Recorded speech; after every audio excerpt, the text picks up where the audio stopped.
It's one of the biggest days in the English football calendar. The FA Cup final is here. Crystal Palace are hoping to win their first ever piece of major silverware. Palace overcame Aston Villa with a comfortable 3-0 win to get here, while Mancity beat high-flying Nottingham Forest to reach their third consecutive final, one of which they've won. This will be the great Belgian's last final as a Man City player. De Bruyne will leave the club he's spent the past 10 years at, winning 6 Premier League titles, 5 League Cups, 2 FA Cups, and a Champions League. Once his contract expires at the end of the season, he will be missed. After several injury issues this season, his back and his recent form has been key to City's push towards Champions League qualification. In the FA Cup, he hasn't featured as much, bagging 2 goals and providing 1 assist in his 254 minutes of action. De Bruyne didn't play against Forest, but Pep Guardiola has a sentimental side.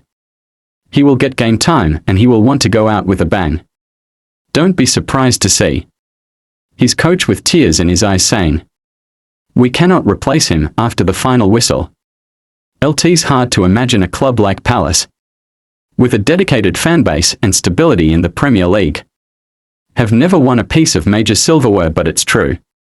This current crop of players is arguably the most talented in their history. This is their chance to end that in what is the club's 3rd FA Cup final appearance. The previous 2 came against the other Manchester club. Remember Alan Pardew dancing in 2016? That backfired. A lot has happened since then. Marc Guéhi, Eberechi and Daniel Munoz are 3 of the best players in their positions. This isn't the David and Goliath story many may think it is. Speaking of ease, he's found form at the perfect time. 10 goal contributions in his last 10 games across all competitions, including 5 goals in his last 4. Make him one of the most informed players in the land. If he drags Palace to an FA Cup win, they'll have a statue of him outside the ground the week after. Erling Haaland hasn't been himself this season, although the same could be said for pretty much everyone at the club. Yes, he's still scored 30 goals across all competitions, but that's not really what we've come to expect. He's freshly back from what many believed would be a season-ending injury, but he was anonymous in the 0-0 draw with Southampton with only 1 shot, which was off target, and 17 touches. It's a worrying sign that maybe he was rushed back, although he may well have just had a software update that improved his healing factor. It's never smart to write Haaland off.